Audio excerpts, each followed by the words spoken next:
I need to see you, I'm pregnant, Jamal, and it's yours. That text came at 7:12 a.m. just as Jamal was packing his daughter's lunch. He read it twice, 3 times, hoping the words would rearrange themselves into something less catastrophic. But they didn't, they just stared back heavy and irreversible. Before we begin, please like, subscribe, and tell me in the comments where are you watching from. United States, Canada, Malaysia, UK, Australia, Jamaica. The morning started like any other, coffee brewing, toast burning, and Ashley humming off-key in the kitchen as she looked for her sneakers. Jamal Brooks liked mornings simple. He'd built his peace one small habit at a time after losing his wife 5 years ago. But peace has a way of breaking quietly. At 7:12 a.m. his phone buzzed against the counter. A single message flashed on the screen. Victoria Langston, I need to see you, I'm pregnant and it's yours. For a full minute, Jamal didn't move. The smell of burnt toast thickened the air while Ashley mumbled about missing socks. Somewhere outside, a snowplow groaned down the street. Everything normal continued, except him. He read it again, then again. His first thought wasn't excitement or panic, it was disbelief. Victoria Langston was married to Andrew Langston, one of Omaha's wealthiest developers. Together they were the picture of polished success, faces on magazine covers, hosts of charity galas. And she was saying this to him. He'd spent most of his career avoiding even the faintest hint of gossip. The company trip 3 months ago was supposed to be routine, a leadership retreat by Lake Mackinac. But that night had changed things. A conversation that started with spreadsheets and ended with wine and too much honesty. Victoria had been different that evening, unguarded, almost fragile. She spoken about loneliness, the emptiness of a marriage that looked perfect from the outside. Jamal had listened, trying to be kind, careful not to cross lines, then one glance, one touch on his arm, and suddenly those lines blurred like ink in rain. One mistake, one moment of weakness. He'd told himself it was over, buried under silence and professionalism. Now the past was texting him before breakfast. Dad, Ashley's voice cut through his thoughts. You okay? You look like you saw a ghost. He forced a smile that didn't reach his eyes. Just work stuff, baby, eat your eggs. When she left for school, he stood alone by the window, snowflakes tapping softly against the glass. His reflection looked older, heavier. He'd survived grief, prejudice, layoffs, everything life could throw, but this was different. His phone buzzed again. Victoria, please don't ignore me, I'm scared too. The words felt rehearsed, almost staged, yet beneath them he could hear a tremor, a woman losing control of a life built on precision. Jamal rubbed his temples. Whatever this was, he had to face it calmly. By 10 o'clock, he was in the elevator of Langston Consulting, the glass panels reflecting the city's pale winter sun. The ride to the 42nd floor felt endless. Victoria's office looked exactly as it always did, sleek, minimalist, not a paper out of place. She stood by the window, arms crossed, her designer suit flawless. Only her eyes betrayed her, red-rimmed and restless. You came, she said softly. I got your message. His voice was steady but his pulse was, we should talk. She nodded toward the seating area. Sit, please. Jamal remained standing. You said you're pregnant. Victoria took a slow breath. Yes, I found out last week. I've seen a doctor twice. Your husband knows. A pause too long. No, and he doesn't need to. Our marriage is complicated. Her gaze dropped to the floor, then back to him. You're a good man, Jamal. I don't want to trap you. I needed you to know. The room went quiet except for the hum of the air vents. Jamal studied her carefully. Every movement, every phrase sounded measured, practiced, like she was performing sincerity. Why text me? He asked finally. Why not call? Because I didn't know if you'd pick up. He almost smiled. You thought a text about a baby was the best way to start this conversation. Tears welled in her eyes. I didn't know what else to do. I can't talk to Andrew, he doesn't see me anymore. Her voice cracked, and for a second Jamal felt the same sympathy that had undone him months ago. She looked small despite the corner office and the power her title carried. But beneath that sadness, something else flickered: calculation. Victoria reached into her drawer and pulled out a printed ultrasound. Here, she said, sliding it toward him, 12 weeks. Jamal's eyes flicked over the image. A grainy gray blur, medical codes along the side, the patient's name had been trimmed off. He looked up slowly. Where was this taken? A clinic in Bellevue, she replied too quickly. Private. Something in his chest tightened. You trust me enough to tell me this, but not enough to be honest about where you went. Her jaw stiffened. You think I'm lying? I think you're scared, he said quietly, but I don't know of what. The silence between them stretched, filled with all the words neither dared to say. Finally, Jamal stood. I need time to think. Victoria nodded, blinking fast. Just don't disappear, please. He left her office without another word. In the elevator, his reflection stared back at him, a man trying to hold his world together with steady hands. He thought about Ashley, about how much she'd already endured. He couldn't afford another storm. When he reached the lobby, his phone buzzed once more. Victoria, don't tell anyone yet. I'll figure this out, I promise. He pocketed the phone, stepped into the cold, and let the wind cut through the haze in his mind. Something about the whole thing didn't add up, the timing, the tone, the missing name on the sonogram. But one thing was certain, whatever this was, it had just begun. And Jamal Brooks knew that sometimes, the quietest lies make the loudest noise. I poured my heart into this story because I believe real emotions still matter. My girlfriend laughed and said I'd never even reach 1,000 subscribers. She might be right, unless someone like you proves her wrong. Please hit subscribe, not for me alone but for the stories that deserve to be heard. Jamal spent the weekend pretending life was normal. He took Ashley to the farmer's market, fixed a leaking pipe, and even tried to laugh when his neighbor teased him about working too hard. But every quiet moment felt like someone had left a radio on low in another room, her voice whispering, I'm pregnant and it's yours. He wanted to believe it, to take the situation at face value, but his instincts kept warning him something was off. Victoria's tone, her timing, even that blurred sonogram, it all felt staged. By Monday, the doubt had turned into a dull ache behind his eyes. At 9 a.m. his phone rang, her number. He almost let it go to voicemail, but Ashley's picture on the fridge caught his eye, the one with her missing front tooth and wild curls. He answered. Jamal, Victoria said, her voice careful. Can you come to my house tonight? I can't talk at the office, too many eyes. He hesitated. Victoria, I don't think that's a good idea. I just need 10 minutes, she insisted, please.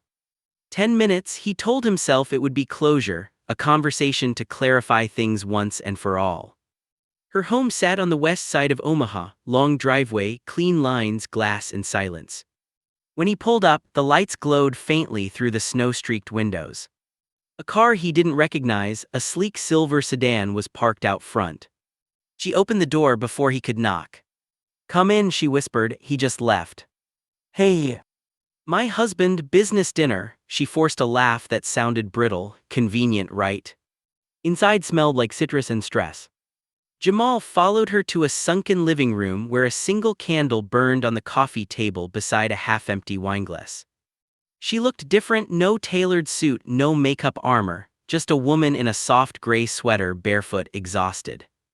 I didn't lie about the test, she said quickly, as if rehearsing lines. I really thought you'd want to know. I do want to know, he replied, lowering himself onto the edge of the couch. But I also want the truth. Victoria sat across from him, fingers twisting together. You think I made this up? I think you're hurting, he said, and sometimes hurt makes people reach for something that isn't real. She blinked hard. You think I'd invent a pregnancy? I think, Jamal said gently, you know exactly how much power that claim gives you. Her eyes flashed. Power? You think I'm manipulating you? He didn't answer, the silence said enough. Victoria stood, packing toward the window. Andrew and I haven't been married, not really, for years. He has his life, I have mine. You saw how empty that retreat was for me. You were the only person who actually looked at me. I listened, Jamal corrected. That's different. She turned, voice rising. Do you know what it's like to be invisible in your own house, to have people respect your position but not your presence? He met her gaze. Do you know what it's like to lose someone you love and still keep showing up every day because a child depends on you? That stopped her. The air between them thickened with something like guilt. I'm not trying to trap you, she whispered. I thought maybe fate was giving me another chance at feeling alive." Her words hung there, fragile and trembling. For a second, Jamal saw the same woman from that night, lonely, searching, human. But then her phone buzzed on the table. A message preview flashed: "Dinner was great, be home by 10 a. Andrew." Jamal's chest tightened. "You said he just left for a business dinner." She reached for the phone too slowly. He was supposed to." "You're still seeing him." "It's complicated." "No," Jamal said softly, standing. "It's actually pretty simple." He moved toward the door, but she followed, voice trembling between anger and fear. "Please don't walk away from me again. You have no idea what it's like to feel this alone." He turned back. "You're not alone, Victoria, you just don't like the company you keep." The words landed harder than he intended. For a moment she looked ready to crumble.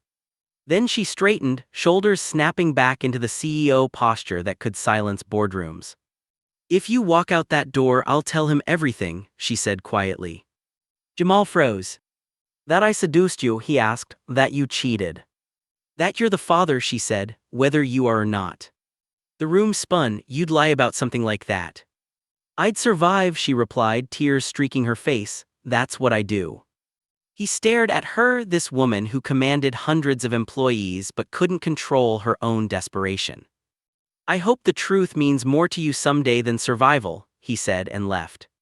Snow had started falling again, soft and relentless. He sat in his car, gripping the steering wheel until his knuckles whitened. Somewhere across town, Ashley was probably finishing homework, waiting for his usual goodnight call.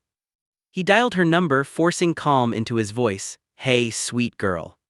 "Hey, Dad, you sound tired." "Just a long day." "Did you eat dinner?" He smiled, working on it. "Don't forget," she said, "you always tell me food makes problems smaller." "Yeah," he whispered, "it does." After he hung up, he looked back at the mansion, the candle still flickering in the window like a warning light. He knew now that whatever was happening wasn't about love or even regret, it was about control and fear. Still, part of him couldn't shake the thought, what if she really was telling the truth? What if, against all logic, he was about to become a father again? The next morning, exhaustion rode his shoulders like armor. He tried focusing on spreadsheets, but every cell blurred into static. Around noon, Victoria's assistant appeared at his desk. "Mr. Brooks," she said nervously, "Ms. Langston asked me to give you this." An envelope, plain white. Inside was a single photo, the same ultrasound, this time with a date printed in the corner.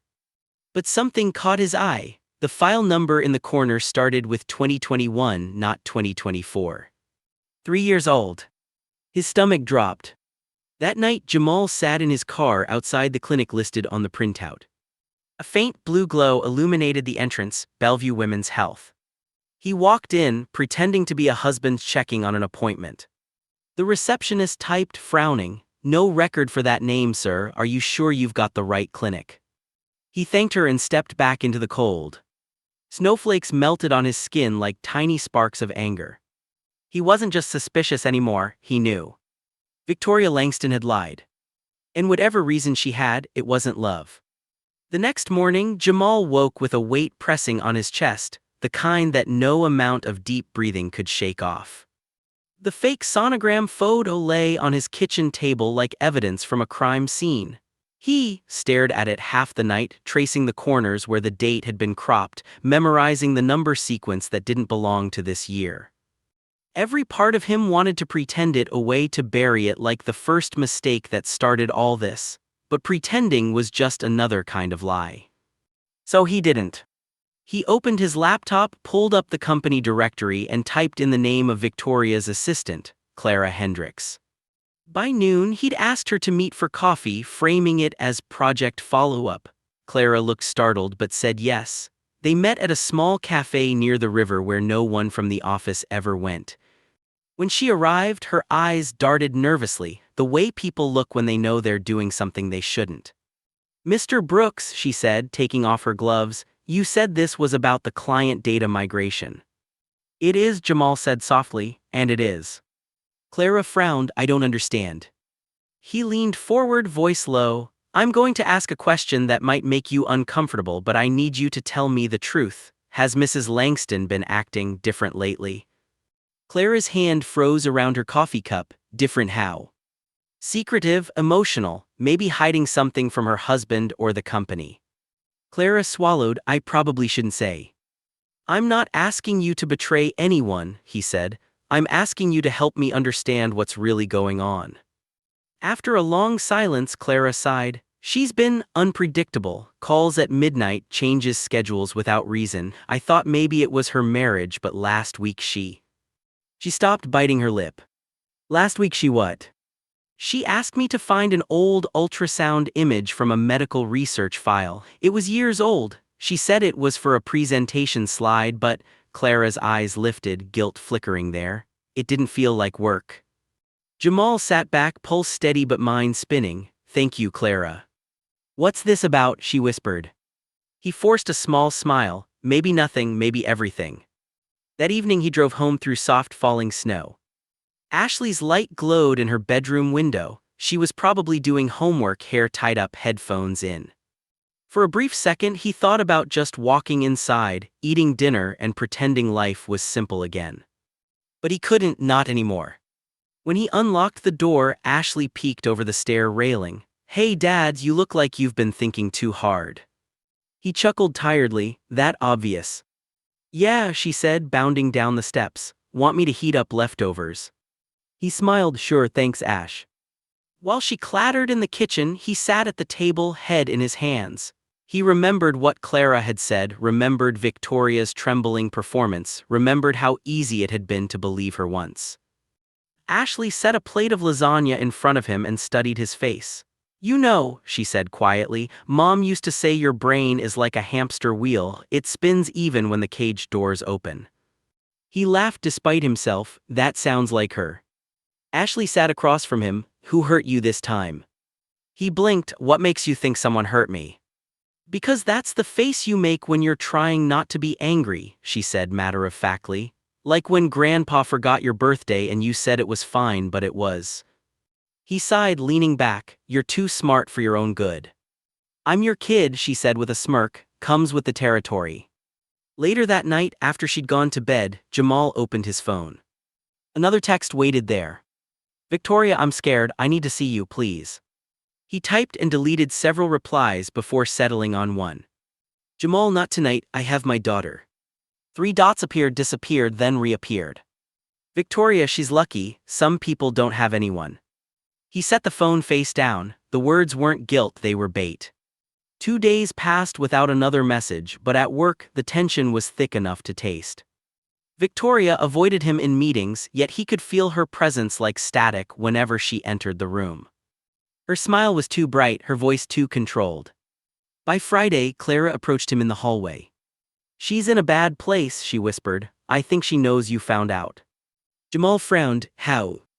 I don't know, but she's been crying in her office, then snapping at people 5 minutes later. I'm worried. He nodded slowly. Thank you, Clara, you did the right thing. But that night when Jamal walked to his car, Victoria was waiting by it. Snow swirled around her like stage smoke, hair unpinned, eyes red. You've been digging, she said quietly. Looking for truth, he corrected. She laughed bitterly. You think truth is going to make this easier? It usually doesn't, Jamal said, but it makes it real. I didn't want to hurt you, she said. I just didn't want to lose you. You never had me to lose, he said softly. Her eyes filled. You make everything sound so clean, so moral. Do you know what it's like to go home to someone who doesn't even look at you, to be surrounded by people and still feel like you're fatting? He hesitated, feeling the smallest tug of sympathy. Yeah, he said, I do, but lying to keep someone is the same as letting them go.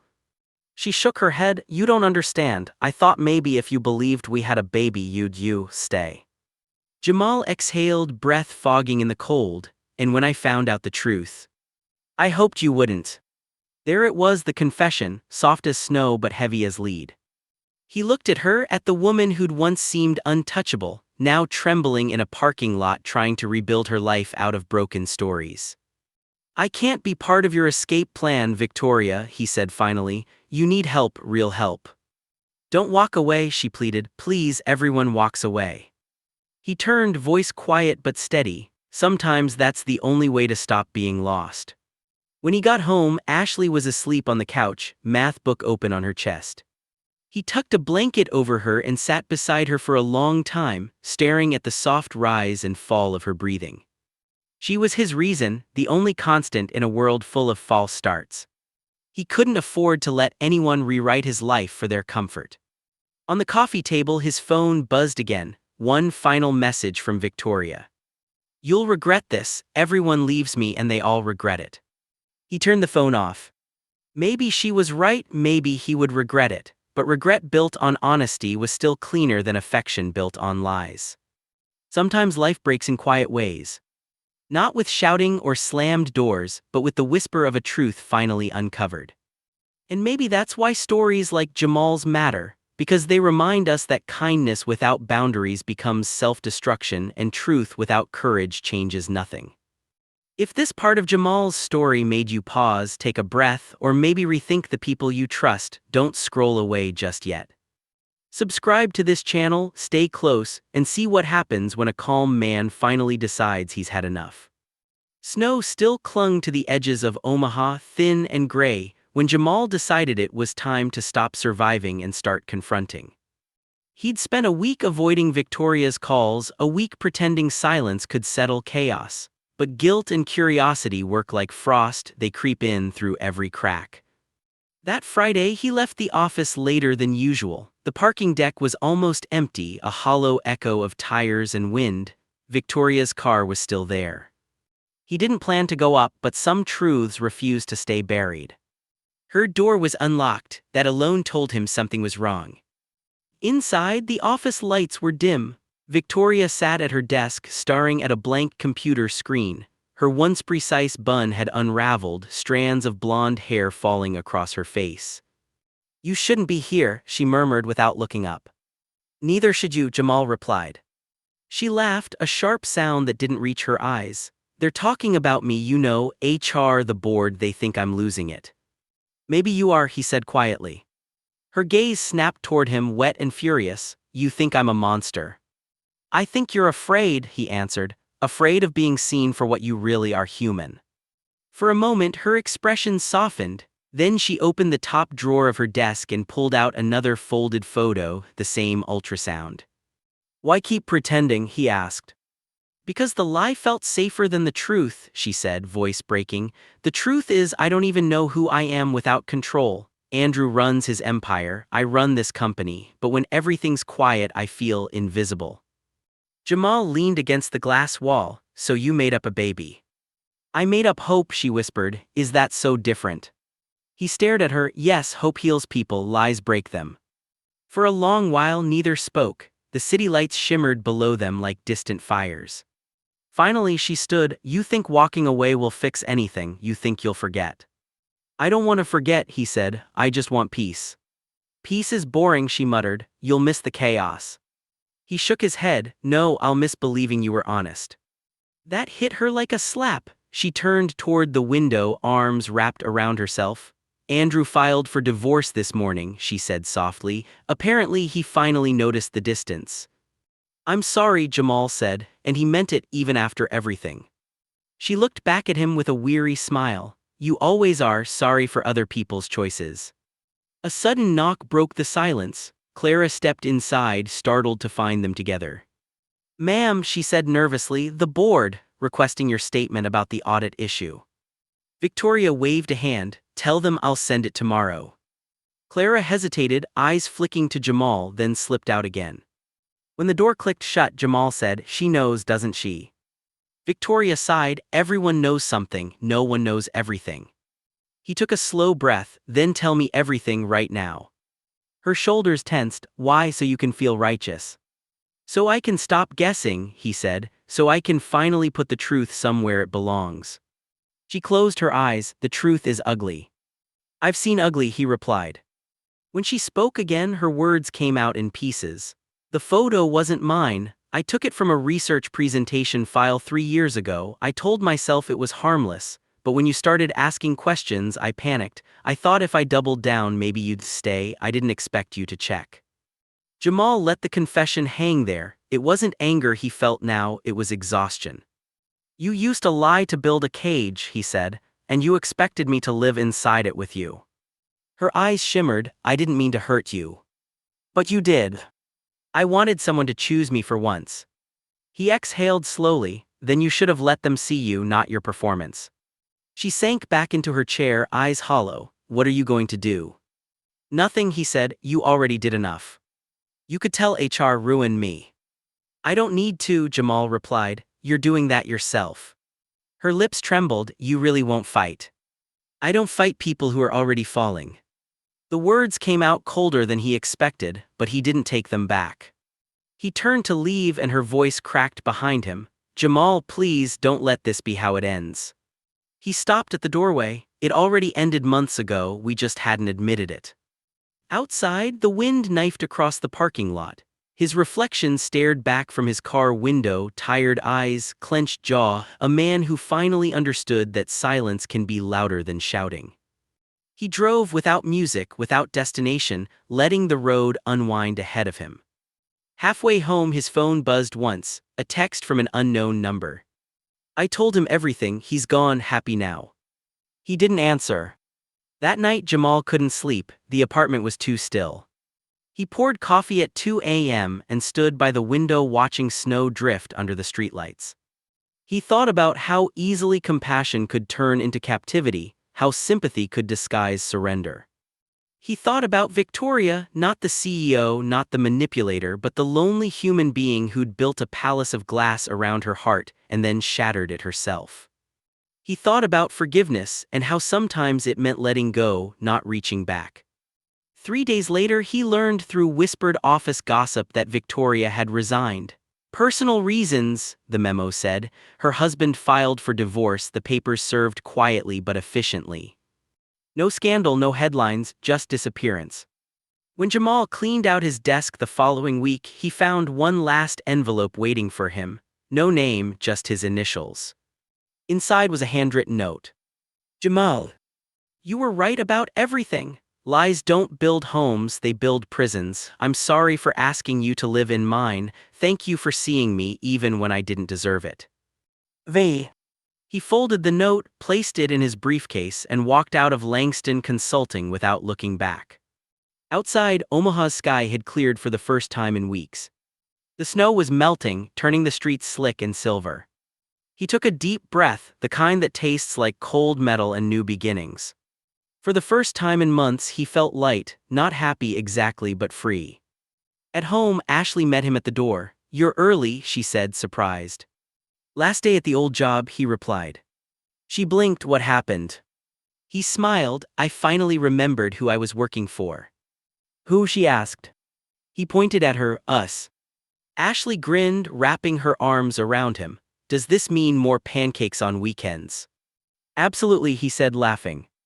Later, as she worked on her art project at the kitchen table, Jamal opened his laptop and typed a new document title, Brooks Analytics Business Plan. The cursor blinked on a blank screen, steady and patient. He didn't need anyone's permission to start over. The storm had passed, and for once the silence felt earned. Lincoln smelled different. Less glass and steel, more rain on brick. The streets moved slower, the people talked softer. The city didn't feel like ambition, it felt like a pause between storms. Jamal liked that. He and Ashley had moved into a small townhouse near the university, 2 bedrooms, creaky floors, and a view of the park where joggers and old couples shared the morning air. It wasn't much, but it was theirs. 2 months had passed since he'd walked out of Langston Consulting, and life was finally beginning to settle into its own rhythm. Morning coffee on the porch. Ashley's laughter bouncing through the hall. Evenings filled with code, spreadsheets, and soft music as he built his new company from scratch, Brooks Analytics. A startup with no investors, no board, no suits. Just him, a laptop, and a quiet belief that starting small didn't mean staying small. Sometimes, late at night, he'd catch himself staring at the single framed note on his desk, the one Victoria had left behind. He didn't read it anymore, he didn't need to. It was enough just knowing that he'd survived it. Ashley adjusted faster than he expected. New school, new friends, new air. She flourished like someone had finally opened the windows in her life. One evening, as they walked home from the park, she looked up and said, "You smile more here." He chuckled, "Do I?" "Yeah," she said, "in Omaha you smiled with your mouth, here you smile with your eyes." That stopped him. He hadn't realized how visible peace could be until his daughter said it out loud. A week later, he met Mrs. Gerber, an elderly neighbor who spent afternoons tending to her rose bushes. She asked what he did for a living. "I used to work for a consulting firm," Jamal said. "Now I'm building my own." "Why the change?" He smiled, "Because sometimes peace pays better than money." She laughed softly, the kind of laugh that knows exactly what that means. "Then you're already rich, dear." But peace isn't the same as forgetfulness. There were nights when memories came uninvited, the glow of Victoria's office, her trembling voice that moment she said, "I just wanted someone to choose me." He'd turn those memories over in his mind, not out of longing but out of understanding. She hadn't been evil, just empty. And emptiness, he'd learned, can be dangerous when it's dressed as affection. He forgave her in silence. Not because she asked, but because carrying her mistake any longer meant giving it power. In April, Brooks Analytics signed its first real contract with a small logistics company. Jamal celebrated with pancakes, syrup, and cheap sparkling cider. Ashley insisted on cutting the pancake like a cake and singing, for he's a jolly good programmer. He laughed so hard he nearly spilled his coffee. The moment felt ordinary and sacred. For the first time in years, life wasn't about damage control, it was about creation. Spring bled into summer. On warm evenings, Jamal sat on the porch while Ashley rode her bike up and down the street, her hair catching the sunset light. Sometimes he'd scroll through his old photos from the office, board meetings, retreat pictures, handshakes frozen in time. And he'd realize how much energy he used to spend trying to look composed, invincible, untouchable. He wasn't untouchable anymore. He was human, imperfect, and finally honest about it. And maybe that was the whole point. One afternoon, while cleaning old files, he stumbled on an unread email from Victoria, sent weeks after her resignation. It was short. "I hope Lincoln's been kind to you. I'm in therapy now, trying to find out why I confuse control with care. Thank you for not destroying me when you could have." He read it once, then closed his laptop. Some endings didn't need replies. Some peace was built on silence. In July, Ashley had her 8th grade graduation. She wore a yellow dress that reminded him of her mother's favorite sunflower field. When the ceremony ended, she handed him a crumpled program covered in doodles and said, "We made it, Dad." He smiled, "We did." She looked up, "Are you happy?" Jamal thought about it, about the quiet mornings, the sound of keys clicking as he built something new, the smell of pancakes, the freedom of not waiting for someone else's approval. "Yeah," he said, "I think I am." That night, as the house grew still, he sat by the window with a notebook. He wrote down a single line. "Peace begins where pretending ends." He didn't know if it would become a motto for his business, or just something he'd keep in his wallet like a promise. Either way, it was true. He'd learned that love without honesty isn't love, it's theater. That being the calm one doesn't mean you let others break you in quiet ways. And that sometimes the most courageous thing a person can do isn't fighting for what's broken, it's walking away from it. Outside, the wind shifted, carrying the smell of cut grass and rain. Lincoln lights shimmered in the distance, small and steady. He took a deep breath, turned off his laptop, and called out, "Ashley, bedtime." "5 more minutes," she shouted from upstairs. Jamal smiled, "All right, 5." As he leaned back in his chair, he thought about how far they'd come, from corporate glass towers to small-town skis, from noise to quiet, from lies to truth.